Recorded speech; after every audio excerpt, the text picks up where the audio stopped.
नमस्कार दोस्तों, with Phoenix Himanshu Singh के साथ आप सभी का बहुत बहुत स्वागत है। दोस्तों, जैसा कि आप जानते हैं कि बदलते परिवेश के साथ बहुत कुछ बदलते जाता है। इस ट्रांजिशन फेज में टेक्नोलॉजी इतनी तेज़ इवॉल्व कर रही है, बदल रही है। 4G जनरेशन आ रही है, 5G जनरेशन आ रही है, बहुत कुछ इतनी तेज़ी से बदलाव हो रहा है। इन सबके बीच जो एक चीज़ है वो है हमारे यूथ, उनमें भी बहुत तेज़ी से बदलाव हो रहा है। जो हमारे बच्चे हैं, जो किशोरावस्था में प्रवेश करने से पहले ही मैच्योर हो जा रहे हैं, कुछ मायनों में अपने आप को समझने लगे हैं, जिनकी परिणाम स्वरूप क्या होता है, कॉन्सिक्वेंस उसका बड़ा बुरा होता है। वो अपने मार्ग से भटक जाते हैं। जो इनका एक टारगेट होता है, वो टारगेट वो अपना छोड़ दे रहे हैं। दोस्त, जो मैं आज टॉपिक पे बात करने जा रहा हूँ, ये टॉपिक है गर्लफ्रेंड और पढ़ाई एक साथ हो सकती है या नहीं हो सकती है। सिर्फ मैं आपसे बात करूंगा कैसे कर सकते हैं आप और क्या क्या उसमें बाधाएं आएंगी। उस पर हम ज़्यादा डिटेल नहीं जाएंगे, बट हाँ एक गो थ्रू उस पर जाएंगे। जो बच्चे उस फेज से गुजर रहे हैं वो जरूर वीडियो को देखिएगा। और पेरेंट्स को भी मैं बोलूँगा कि आप लोग से रिक्वेस्ट है, विनम्र निवेदन है कि इस चीज़ को आप ज़्यादा देखिए, अपने बच्चों को समझाइए, खुद उन चीज़ों से बात करिए। चाहते या ना चाहते हुए भी हमारे जो समाज है उनमें चीज़ें आ चुकी हैं।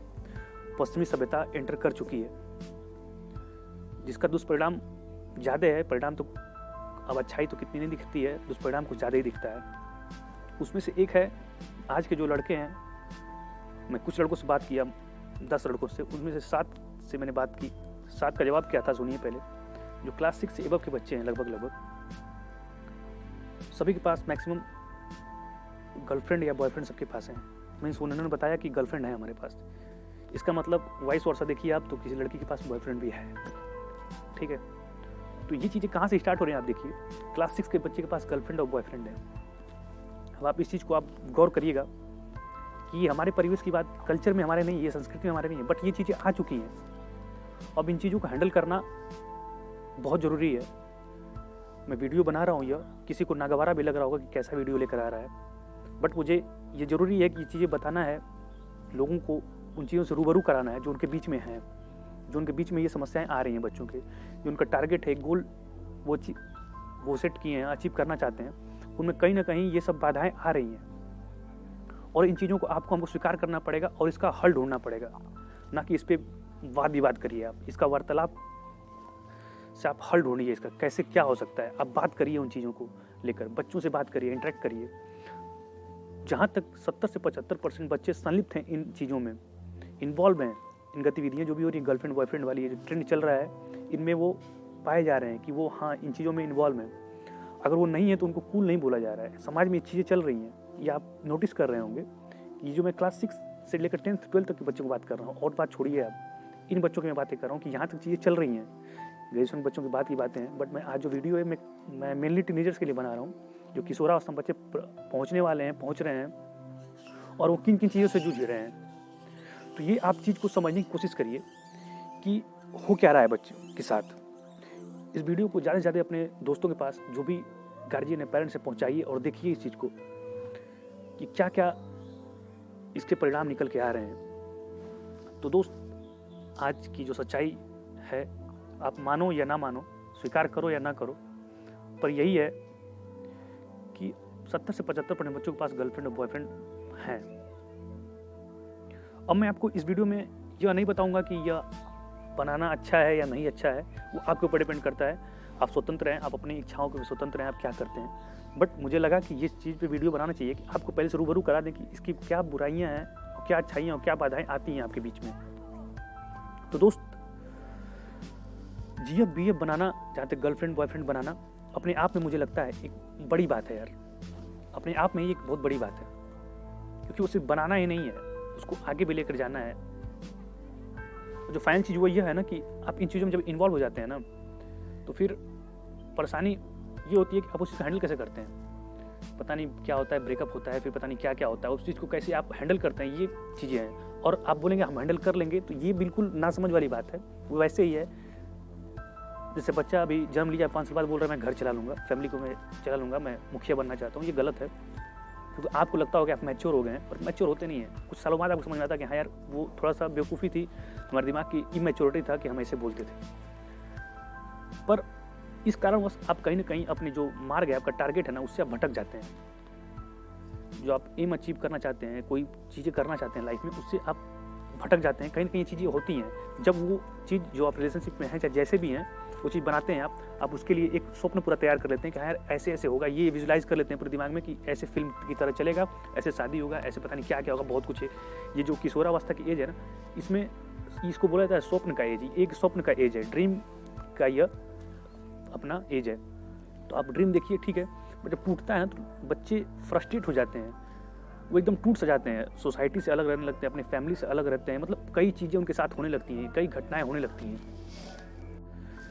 मैंने कई लोगों से पूछा कि क्या आप इन चीज़ों की वजह से अपने मार्ग जो आपका एम है, उससे भटक जाते हैं या फिर क्या होता है आपके साथ? तो मैक्सिमम का 80 से 85% का जवाब जो आया प्रतिशत बच्चों का, जो भी लड़के हैं, कि हाँ, इसकी वजह से हम अपने जो हमारा एम है, जो भी एग्ज़ाम आने वाले हैं, उससे हम बहुत भटक जाते हैं, बहुत परेशान टाइप हो जाते हैं। मतलब एक होता है ना कि मतलब दिमाग में मतलब जद्दोजहद चलने लगती है, जंग सा छिड़ जाता है दिमाग में कि यार क्या करें, क्या नहीं करें, एक हैंडल नहीं कर पाते सिचुएशन को हम। तो मुमकिन सी बात है, वो एज ऐसा होता है कि आप हैंडल नहीं कर पाएँगे। बड़े तनाव का एज होता है, मतलब कुछ कर गुजरने का एज होता है, मतलब उसमें आप इन चीज़ों को अगर आप प्रवेश कर चुके हैं, तो फिर बहुत दिक्कत आती है। तो दोस्त, मैं उसके लिए आपको सॉल्यूशन बहुत ज़्यादा क्या बता सकता हूँ, आपके ऊपर डिपेंड करता है। 2 कंडीशन बताऊँगा, 2 आपको जो अच्छा लगे, 2 ऑप्शन आप उस पे जा सकते हैं। वो ऑप्शन आपको अच्छा लगे कि हाँ यार, ये चीज़ें हैं तो ये कर सकता हूँ, तो मैं इसमें ज़रूर कर सकता हूँ वो चीज़ें, उसमें आप एंटर कर सकते हैं। 2 ऑप्शन आपके सामने बताऊँगा।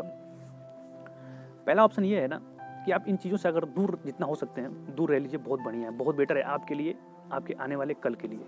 बहुत बेहतर होगा, मुझे जहाँ तक उम्मीद है। आपका जो एम है, आप उसे बेहतर बना सकते हैं और उसके बाद बहुत ही रहता है, आप कुछ भी कर सकते हैं। उसके बाद भी गर्लफ्रेंड, बॉयफ्रेंड, वाइफ बनती हैं, बहुत कुछ होता है यार, ठीक है। बहुत बच्चे बोलेंगे अभी नहीं, ये नहीं हो पाता है, हम बना चुके हैं। चलिए, मैक्सिमम कंडीशन यही आता है कि हम बना चुके हैं। इस कंडीशन में 2 चीज़ें आ जाती हैं कि आप बना चुके हैं, तो आप अपने आप से पूछिए कि आप जो गोल सेट किए हैं, जो एम आपने सेट किया है, टारगेट, क्या उस पे आप एकदम अडिग खड़े हैं?